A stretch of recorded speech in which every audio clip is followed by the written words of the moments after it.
Hey, what's up, friends? My name is Andre, and this is the Tennis and Bagels podcast. And this is a podcast about everything tennis, about professional, recreational, and just essentially everything in between. And yeah, and today I would like to be talking about something that I've actually seen. I wanted to do this before, but I kind of didn't have much time. And there was just way too many things going on tour. Actually, not on tour, but outside of it in the tennis world, like all of the drama that's been happening at ATP Tour and crazy exhibition matches and, pandemic and all of that crap over there. I'm not going to talk about Kyrgios versus Boris Becker, by the way, because I think it's boring and you can catch all of that on Reddit and anything else. Like, I'm not adding anything to that. I just kind of wanted to just leave this out of the way. It's not something that I'll be touching on at all. I think it's annoying. It's just kind of like gossip in a sense, and just let the stars deal with themselves. Like I don't care anymore.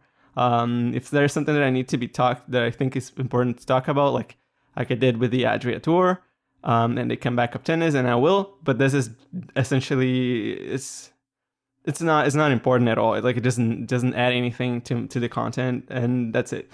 So yeah, that's out of the way. The thing that I wanted to do, and I am I've spent some hours doing it and preparing for this, is that I already kind of seen a few of the interviews and things like that with players in which they go like, which is the perfect player? How would you build the perfect player based on their, I don't know, characteristics and whatnot? And I thought when I saw this, it's like, oh yeah, like there's the best forehand and the best backhand, and there's also like the best mental and physical, and all of that is fine. That works very well. But it's I thought like, well, but some players have and yeah, some players have some different what's it called? Characteristics to the game. They have just a little bit different styles and a little bit different things that they do. For example, I was in a few Facebook groups that I'm in. People were discussing between which one is better, like the Del Potro forehand or the Nadal forehand or the team forehand, and we came up with like a different things. It's kind of like the discussions I can landed on. Well, Nadal has a lot of spin, so that gives him a lot of like control and whatnot, and he can do like crazy shots.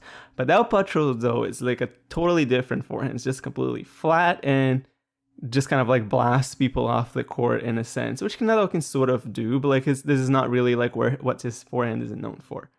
So I just kind of like wanted to touch a bit on that, just to kind of like see a little bit of this difference. And what I ended up doing, just kind of like making a massive Excel sheet with well, not that massive, but honestly for its worth of all of this stuff, like it's pretty big. All of these categories that they do, it's far more than just forehand, backhand, and net game and whatever, endurance, mental game. I've kind of like broken down all of these categories and I added a few, and I just kind of like, if we're talking about the perfect player, there is a few other characteristics to it, and I just kind of like added some little things that weren't there before, and just kind of like, and I just kind of like went off to the internet and looking for players and just kind of like trying to watch some videos and see where I could place them all in. But here's the thing, I can't just kind of like to before I go into the sheet, is a few things that I need to add to it. Is one, I'll make tons of assumptions because some of the stats you can't find readily online. I went to a few, I found a few databases for tennis, including the ATP one, which by the way, I'm doing this is the men's perfect player. I think I will do a women's perfect player as well, maybe next week or the week after. But they don't have all of the stats that you would like to see in a certain way. Like for example, winners to unforced ratios, winners to unforced errors ratio, or forced errors caused by the players, or like I don't even know. Unreturned serves. I think that there's not a statistic about that. You can find tons of statistics. Don't get me wrong, but like those types of statistics are not really readily available, and some of them are just kind of like really just obscure. Like for example, if you want to do like how many slice winners they make, or like how effective is their slice, of like how many good volleys they get off of their slice shot backhand, or like how high the ball bounces on the court off of his backhand slice, like how many meters does he stay like on average from the baseline, which is, and all of that, like you can compare, because players are human beings, we cannot forget that ever. It's that they change throughout their careers, and they make different decisions, and they make different adjustments, so they become different players. So you can kind of go ahead and just make a few things sort of like, oh yeah, I want to pick this player from this year in this particular year, and even you can even drill it down to like a single match. Like it's just how crazy it is. Like you can just kind of like go like, oh yeah, I want, I don't know, Lucas Rosal from the 2010, not 10, 11 or 12 match, something like that, and against Nadal, like he played a perfect match, whatever. So that's kind of like the player that you want to pick for that type of stuff, which you can do. I try to make the approach a little bit more like career wise, and another thing that I kind of did was just because I had to make some assumptions, and I'm pretty young. I'm only 27, so I didn't watch a whole lot of players that are considered all-time greats. So what is the deal now is just kind of like I kind of had to find some videos that I could watch from them, right? So immediately I just kind of had to discard a lot of people from before the Open era, because televised things were a little bit harder to find, and tennis popularity was different, even though it was growing a lot and very fast, and there was players from all over the world and whatnot, but it's still harder to find. It's even hard to find sometimes like good matches, good footage from the 80s, and the 80s is when we get like a whole lot of players like John McEnroe, Ivan Lendl, Bjorn Borg, and late Jimmy Connors, and so yeah, it's kind of rough. So that's it. I needed to find some footage of this, and other thing that I did, it's kind of like I tried to overlook a bit of the generational gap in between the tennis things, because if you honestly go and watch, for example, you can still find footage from the 1930s. 30s? That's probably way too early for TV. Like 1950s, say, for example. Maybe 1940s, something like that. You can still find some television footage from that, or films. And you're gonna find that obviously those guys had zero chance to play in today's tennis world. So like they're obviously not comparable. So you kind of had to overlook that and just kind of like see as per if everybody was in this age all together playing the exact same thing, kind of like how would that work out? And this is sort of like how, in terms of like the perceived characteristics of the players, this is kind of like what I am trying to figure right now. Another thing that I kind of had to do is just kind of I picked up just kind of like to bridge this gap a bit, is I have this ATP #1 heritage book that they did for the 40 years of the ATP rankings. And I used it to read a little bit about older players and just kind of like seeing what were their characteristics, like what were they like when they were playing and whatnot. So I had to kind of like figure out in that way a little bit about them, just like in written, and just I watched very little footage of them, but I did some for this episode. And a very important thing that I'm going to do as well, because as I mentioned, I didn't do all that much research. I did as much as I could, and I spent some time building my sheet as well, is that I'm not going to be looking through all of the statistics for all of the things. And as I mentioned, it's really hard to find various statistics that you would be able to probably like pinpoint, oh yeah, this guy is better in this department than in that department. And it's so subjective. It gets to a point where it's kind of like there's just no way to know. So it has to be a little bit first surface level. You kind of have to kind of like give it a blind eye to to some things, you know. So yeah, for example, Ivo Karlovic has saved like 80% of all his break points, but he still doesn't manage to win a Grand Slam. So, you know, that kind of like says the thing. It's not necessarily about the percentage, but also about what point has been won at what time. So there's a lot about like how tennis works as well. It's not necessarily just the percentage of doing something, but the timing of doing it as well is really important. And another assumption that I have to make about this is that if we're talking about the perfect player, this player cannot have a specific style. I mean, if it's the perfect player, you have to assume that they are all rounded. They have to be good at the net. They have to be good at the baseline. They have to be good attacking. They have to be good defending. They have to be good at everything. It's perfect. And now I'm just going to move on to my sheet, and I'm just going to try to see if I can break down a little bit. So I divided it in, obviously, what I could pinpoint a little bit was physical and mental categories. So those are my major categories that I have. And then I have subcategories in those. For the physical, I have the forehand, the backhand, serve, net play, fitness, and then general characteristics. For general characteristics, I'm going to develop and flesh this out a little bit later.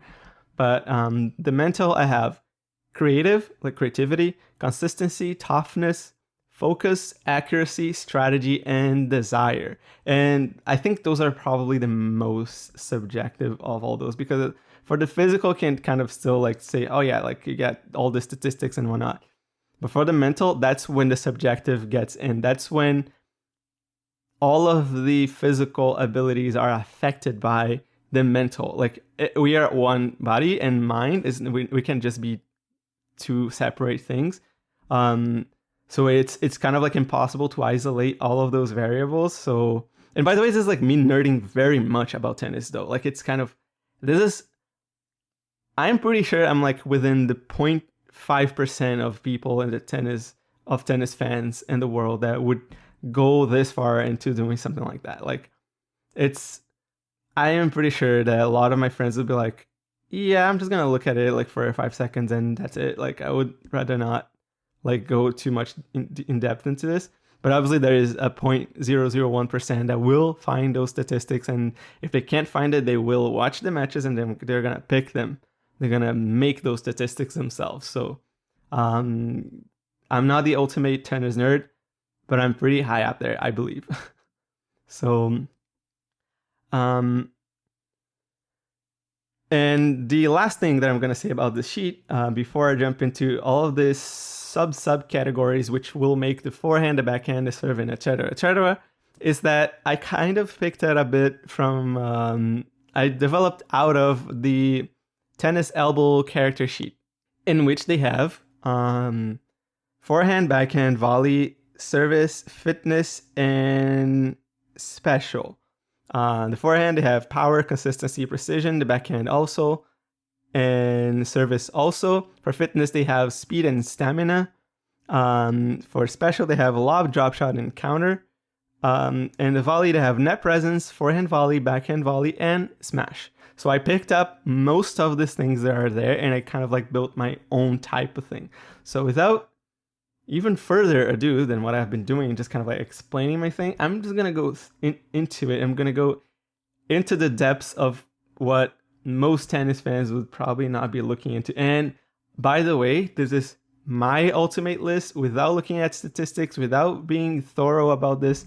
This is a lot about just kind of like me just thinking about players, and the fact that I didn't watch a lot of players in the past makes me kind of biased towards my own generation. So I have a lot of active players here and a lot of players from the big three. And I don't know if I have much of the next gen, but like, yeah, all of the things around Federer era. And pretty much that. I did try to like consider as hard as I can the older guys. And they appear a few times a year, but most of them are going to be big three, by the way. So let's go into the physical part of it first. As I said, there's forehand, backhand, serve, net play, fitness, and the general characteristics. I'm going to go for the forehand first, and I'm going to go from there. The topspin, I picked a very no-brainer. thing. Like if it's kind of like, if you're not even thinking about it, this is the one pick they're going to get is Rafa Nadal. I don't think there's going to be much discussion on this. Maybe you want to pick like maybe Dominic Thiem or some other people that might have like some crazy top spin. Maybe Jack Sock has some crazy spin on his forehand, but I think Nadal is a pretty good option career-wise. The top spin, this is the Nadal thing. Running forehand. This is a category that I have added. I feel like it's kind of like important because it's kind of like on the move, so that you have to be really good about it at first. The guy that I've picked up for that was Pete Sampras. Pete Sampras, if you watch some of his videos, they actually have compilations of running forehands from Pete Sampras. And he got some crazy shots after that. Like he got some crazy angles, crazy passing shots. Agassi probably was really pissed for most of his career about that shot from Pete Sampras, because honestly, Pete Sampras is a serving volleyer. You would think, oh, he's not supposed to be able to be playing so well from the baseline, but he is, and he hits running forehands like nobody. And well, at least he hit in the 90s. But I had to pick again Rafa Nadal, because when you consider all of the stuff that he does on the run, he just kind of like blasts that forehand down the line with that much spin, just like hits right on the corner on the passing shot, on smashes, on you name it. He can't do this. So like I had to pick Nadal. And I'm not even a Nadal fan, by the way. For most of my life, I kind of hated him because he would beat Djokovic for a lot of things. And yeah, Djokovic is my favorite guy. But I thank God I grew out of hate, and now I absolutely respect Nadal, and I absolutely understand that he's one of the greatest of all times. And I wouldn't be shy of picking it for the greatest of all times. I think there's a lot of discussion in there, which is going to another episode, by the way. For the defensive forehand, what I've come to kind of like build about this is it's kind of like getting yourself in a forehand position that is not immediately in attack, but it's kind of like keep yourself in the point in a way that you can kind of get back to it. Not necessarily just a running forehand, but just kind of like if you're in a tough position or you got a attacking shot from your opponent, you're gonna go for that forehand, like high up, like a cross court, you name it. And I picked Djokovic for that. By the way, this episode risks of being extremely long. I'm just looking at my time here, and I don't want to go like an hour and a half on this, but I'll see how fast I can go. So I've also chose sliced. For sliced, I divided into 3 categories: sliced attacking, sliced defensive, and sliced tactical. The difference between sliced and attacking is just actually trying to like bother your opponent, like making sort of like an attacking shot, like when you disguise a drop shot, but you actually like slice it onto the court. And for this category, I picked Nick Kyrgios because I think he uses it most often than everybody else. I thought of like Nishikori and Federer, but I think Kyrgios is the one trickier that would be using this the most, and in a way that's effective, honestly. For defensive slice, I didn't pick Roger Federer. I picked Novak Djokovic. And remember, we were talking about the forehand here. I picked Djokovic because I think when he's in a tough position, he really can slice that ball back in, and it stays really low and really short and really annoying. That's on the defensive. Like, he's on the run, he's really had to dig that out. For his last slice tactical, I've picked Andy Murray. It's kind of like hard to tell because you're not going to find that many YouTube videos about slice on tour, especially on the forehand. But I think Andy Murray is like a great, very crafty player. So that's why I kind of felt like he would be good to like build on like just like a slice that would be like in a defense position, but like not so much. And he just kind of like can keep it low and annoying as well. Flat forehand, and that's kind of like where it gets to the difference between like Nadal and Del Potro.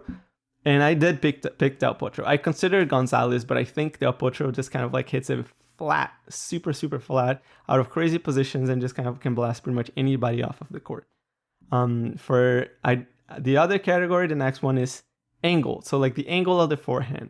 For this one, I went for another generation guy. I picked Andre Agassi because I think that guy can hit winners from anywhere on the court. He can create the craziest angles. And what I mean by the angle is just kind of like getting the ball kind of like near the tee line-ish, the service line. with the baseline and just creating those angles like out of the blue. So like, for example, there's a video that I watched of him and he hit a forehand essentially from the middle of the court into the service line, at the corner of the same service line out wide, kind of like an inside out forehand. And he made a winner out of the middle of the court and the ball is like nowhere near his opponent. So that's what I mean by that. Agassi's craftiness and playing and finding angles, I think it's unparalleled. Passing shot, kind of ran into a little bit of problem with the running forehand, but I think passing shot would have to go to Nadal too, because that forehand of his can do anything. And he also can hit crazy shots off of his backhand and hit the target. Surprisingly enough, sometimes it's kind of like, how did he do that? Not sometimes, but like a lot of times. For the next part of it, I went into the return. So I didn't make the return its own category as I did with the serve, because it's kind of like the similar technique from the serve, from the actual forehand and backhand that you play a baseline. You make it a little bit shorter, and that is also different technique and whatnot. But you can stand behind and you can take your time to hit those shots. And on the second serve, it's pretty much the same. So for the returning of the first serve, returning on the first serve on the forehand side, that's when I picked Fernando Gonzalez from Chile, because if you watch so many of these videos, he just kind of like smashes that ball back into the court, cross court normally. Off of this first serve, it just has such a short and powerful swing of the forehand. The first serve is just completely negated. So yeah, return on the second serve, I had to go with Federer, because if anybody scares you more than on the second serve, he really goes for it on the second serve. He has time. If he gets on his forehand, he's gonna punish you. So that's why I picked Federer, because of that. He's very opportunistic. For the lob, defensive and offensive lob. What I say by that is defensive lob is kind of like in a very tough position. You just kind of had to hit a shot and then you hit a lob, because it's kind of like, it's very common. For attacking lob, it's kind of like guy hits a poor passing shot, or you force them into the net and then you lob him. So for those categories, for both lobs, I picked Andy Murray, because I think nobody defends like him in terms of like defensive lob and just like staying points and making the guy play another shot. Not necessarily is the best other shot. He's not necessarily going to put himself in an attacking position, but he can stay in the point for a very long time, and he wins very often with that. An attacking shot also, I think nobody hits a lob like Andy Murray. Counter shot, and that's when I ran into a lot of problems, because it's like I already have running forehand.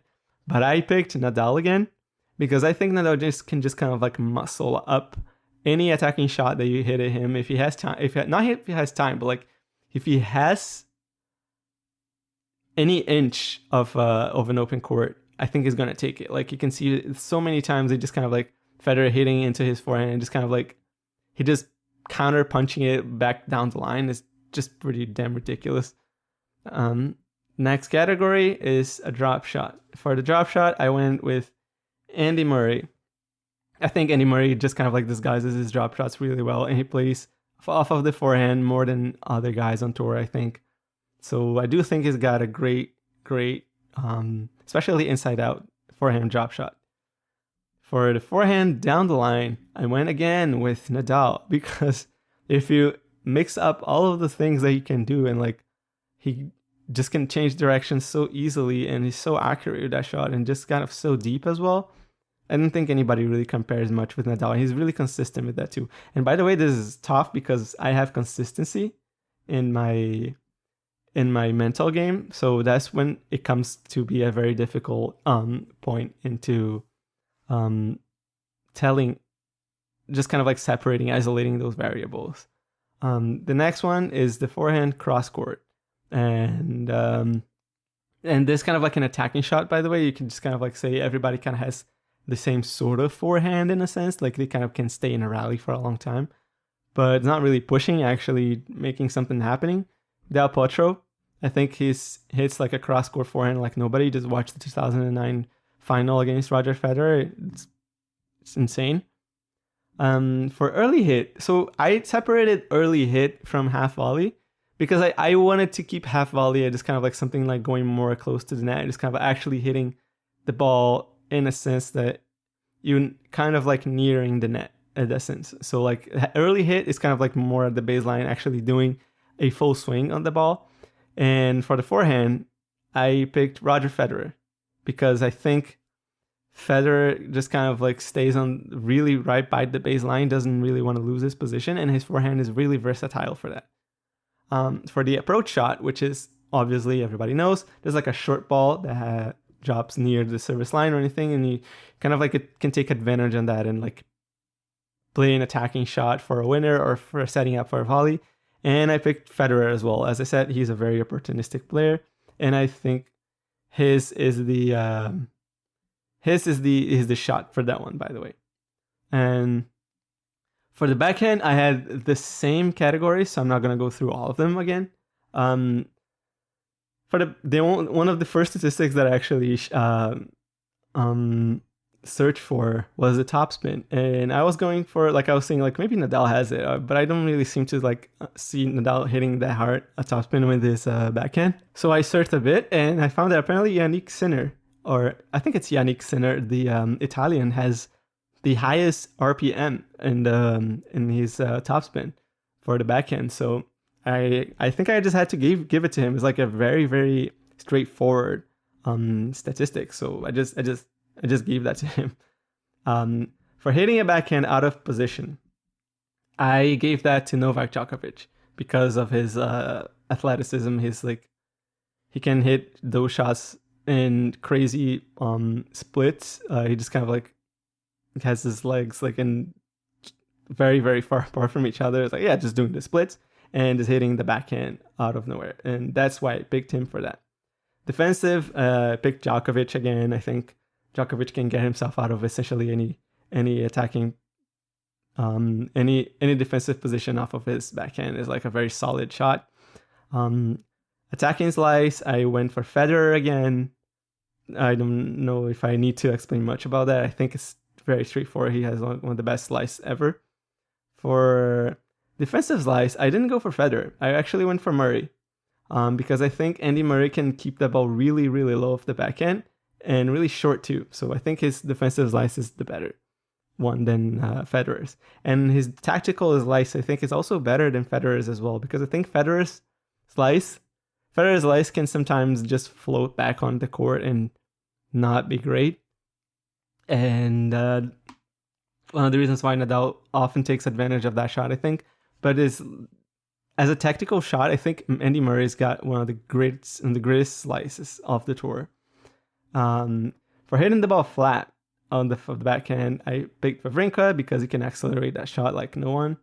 For the angle, I picked Andre Agassi again because I do think he's incredibly versatile with his backhand, and he can hit from anywhere to anywhere on the court.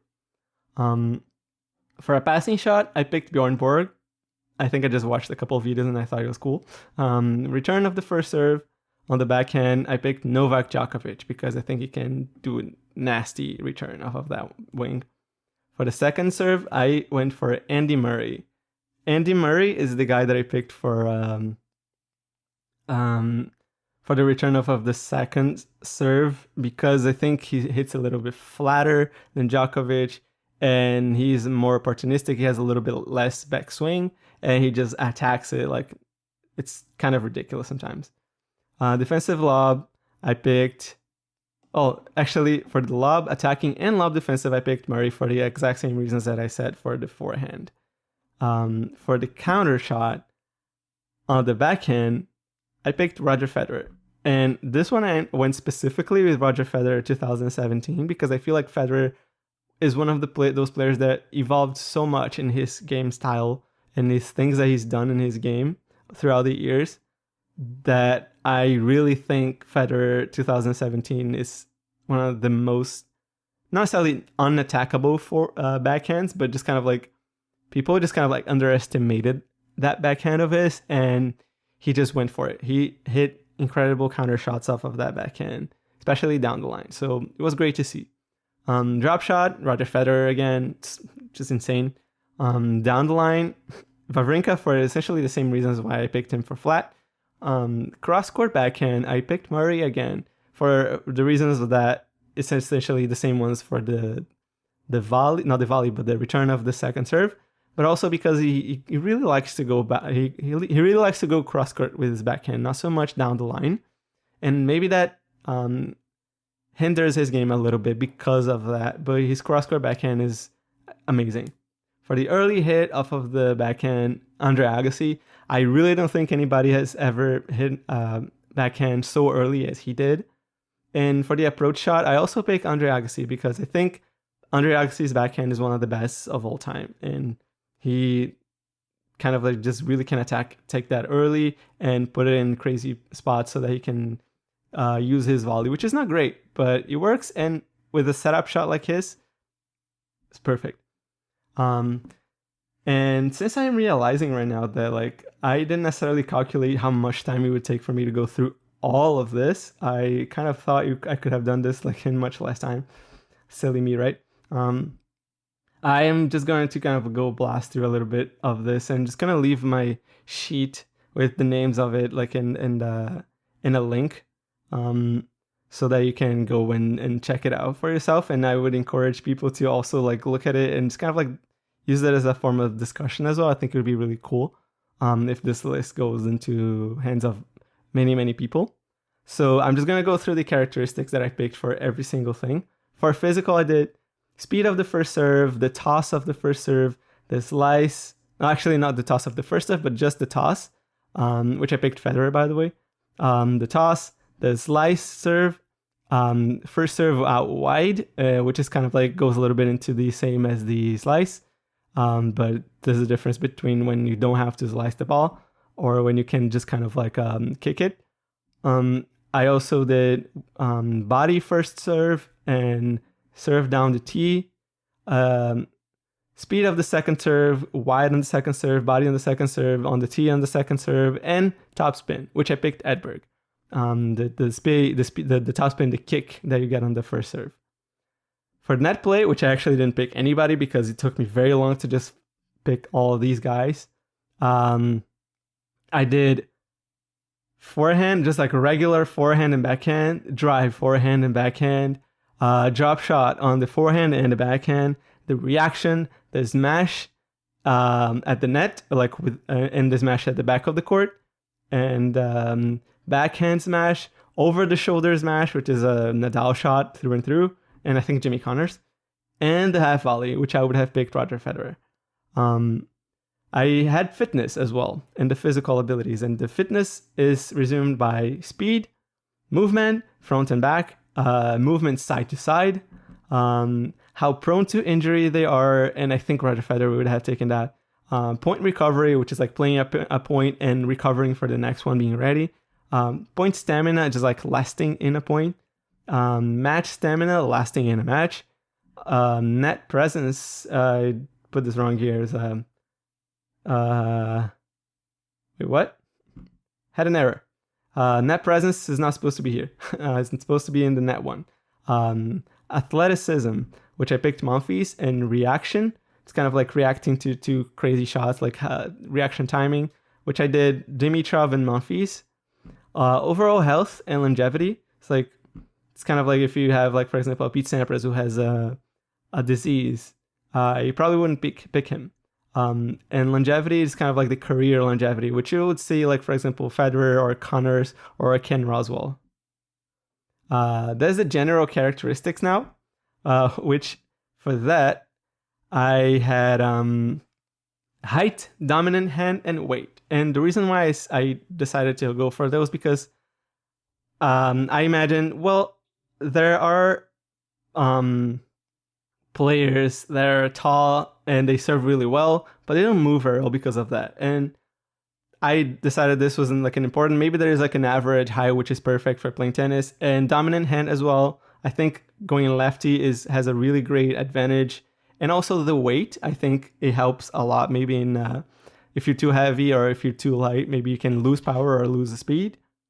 And that was it for the physical characteristics. And for the mental, I'm just gonna do exactly as I did here. I'm just gonna kind of like speed through them and maybe just like say who I picked, but I won't explain very much. I just kind of like explained a little bit, I think, because I kind of wanted to really just explain a little bit of the characteristics of it and why, and kind of like my mentality of like why I would pick those players, and how also it's hard to separate the mental from the physical. So now we go to the mental part of the game, and for those I had those categories rather: creativity, consistency, toughness, focus, accuracy, strategy, and desire. For creativity, I had shot variety, the twinner lob, and the trick shots. The twinner and twinner lob, I just kind of like made them separate because they happen so often in the game. I just kind of felt like, well, it's kind of fair that it wouldn't just be like a trick shot anymore. Like a trick shot is something that is kind of like just very unusual, that barely ever happens. I just kind of like to improvise on the spot. And shot variety is just kind of like being able to pull off most other shots in the game well. And for that one, I picked Roger Federer. For trick shots, I had Haase, Cuevas, and Kyrgios. I couldn't really pick one of those in between those, but you kind of like get what I'm trying to say. Also, there is Benoit Paire in the trick shots, which I forgot to put, but he's also insane on that one. For consistency, I just had forehand, backhand, the serve, and the net. It's just kind of like how consistently good they are throughout. It's kind of like, oh, if you have like a forehand like Del Potro, or like a return, or like a cross-court backhand like Murray, but you don't ever use this very much. You just kind of like, you're able to hit it, but just don't. I think it's like a mental thing, just consistently be good and do those shots very well. And for this, I had forehand, backhand, serve, and the net. For those, I picked Nadal, Edberg, Karlovic, and Sampras. Although for the net, there's a plethora of net players and serve and volleyers that you can choose from. So it's kind of like incredibly subjective. I didn't really do much research at all for that. I had toughness. Toughness is divided by dealing with tough points, dealing with tough conditions, coming through in a bad day, and hitting hard on tough points. So it's kind of like really just kind of like not becoming just a pusher when things are tough, and just kind of like really dominating your mind in the sense that you're still going to win that point on your own terms, and or just like winning when the conditions, like when it's too windy or it's dark or you have to come back on the other day. Coming through in a bad day was by if you're losing and say like for example you're just can't get a shot right, but you still push through it. You can still find a way to win. That's coming through in a bad day. And hitting hard on tough points was like when it's kind of like a pressure point, really, like a break point down or a match point down or a match point up even. That you would still not just push the ball in, but actually come out hitting and accelerating on the ball. And for those I picked Djokovic, Curtin, Federer, and Nadal. Again, very subjective, very little research done. And for the focus, what I divided as for is like just two little characteristics is ability to concentrate, which is not too many terrible enforced errors or drops in the performance.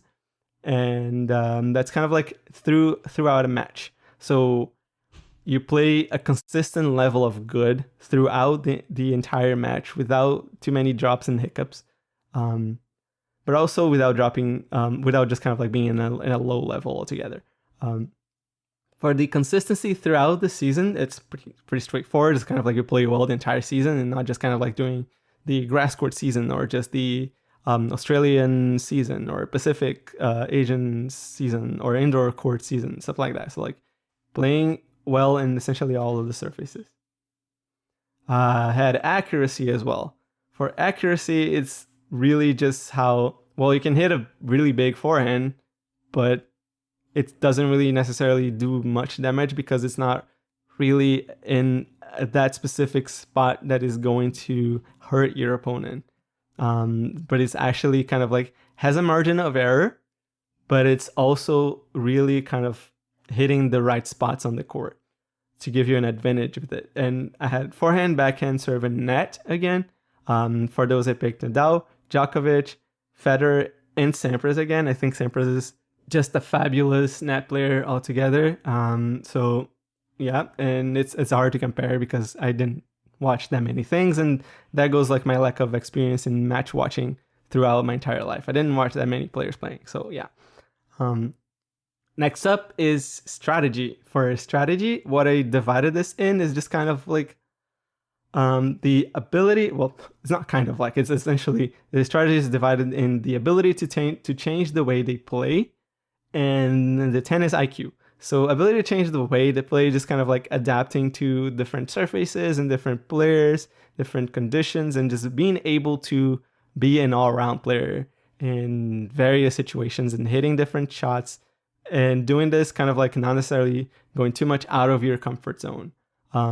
Maybe a kind of player that I wouldn't have picked for that, for example, would be Federer, because I think Federer doesn't change very much the way that he plays regardless of where he plays. So yeah, for tennis IQ is kind of making good strategies and like making good decisions and sticking to the plan, and also just kind of like placing the shots in the right spots and not just kind of like running with it. A player that I feel like is kind of for a lot of his life had a very low tennis IQ was Grigor Dimitrov. I think he kind of failed a lot in that, just kind of like couldn't really do much to play the game well, to like tactically push his opponents.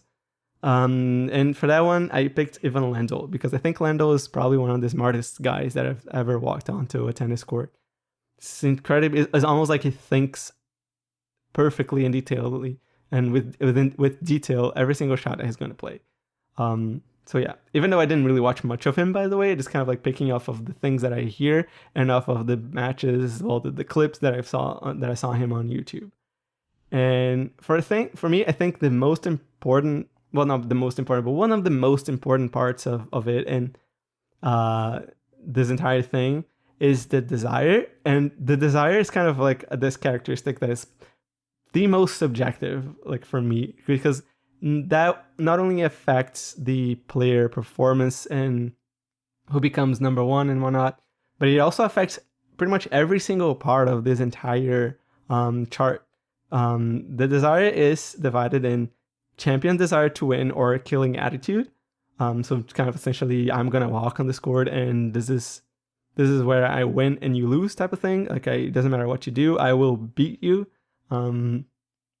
There is long-term mental strength, which is for throughout your career, you really wanted that and you keep wanting that and you keep going out there season in and out, being kind of like the same guy and finding the ways to come through matches regardless.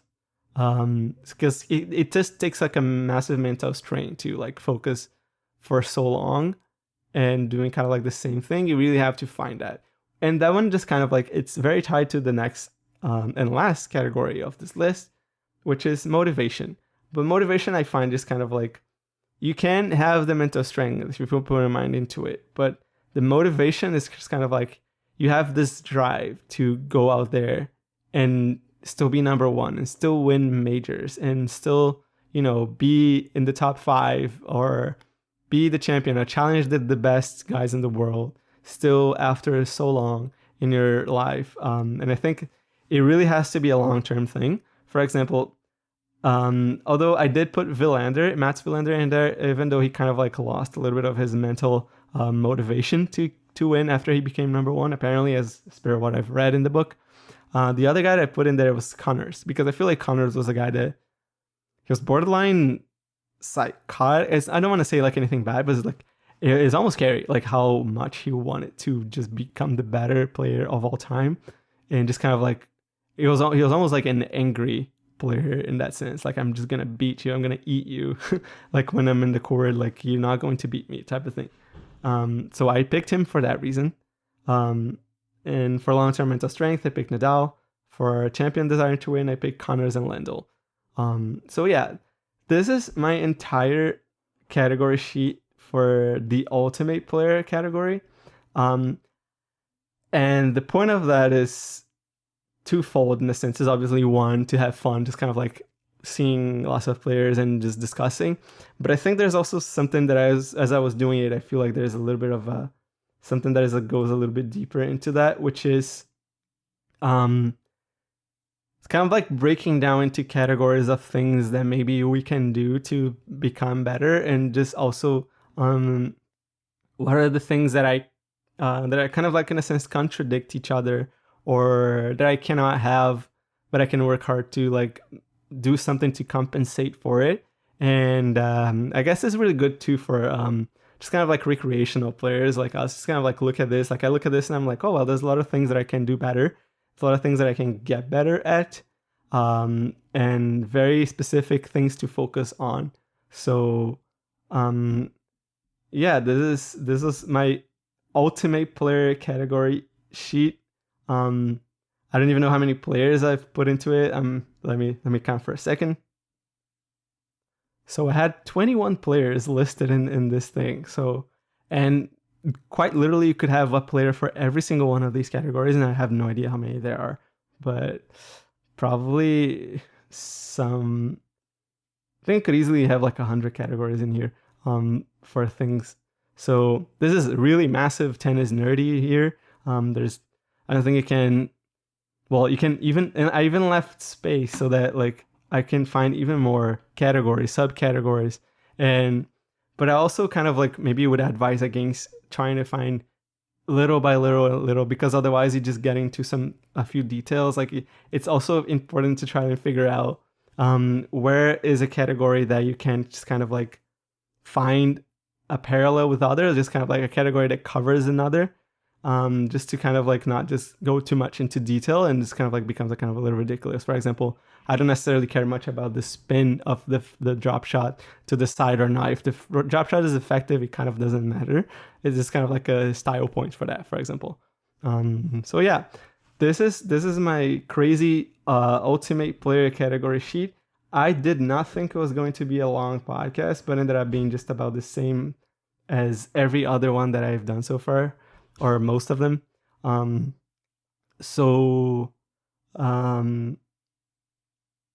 That's it. This is my ultimate player category. I really hope that you download it and then you have fun with it.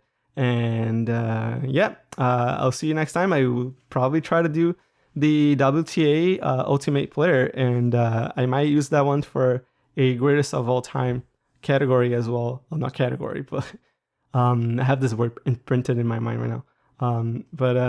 The GOAT debate that I kind of like want to do, but I also want to like maybe not go too much into charty things, because as I realized by doing this, it takes a long time to go through it.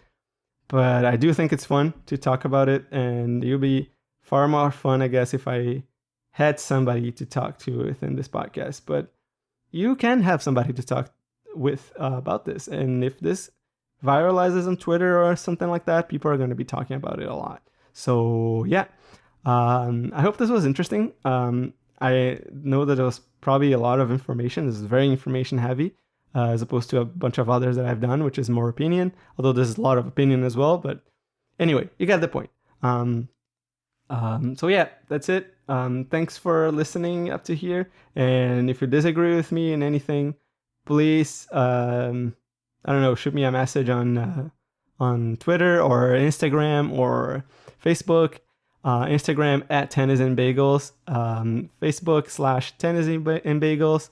On Twitter, I'm and Rolenberg, A-N-D, Rolenberg, R-O-L-E-M-B-E-R-G. This is my personal Twitter, but I use it for tennis purposes all the time. So yeah, and give me a follow if you want to. And I'll see you in the next podcast. Bye-bye.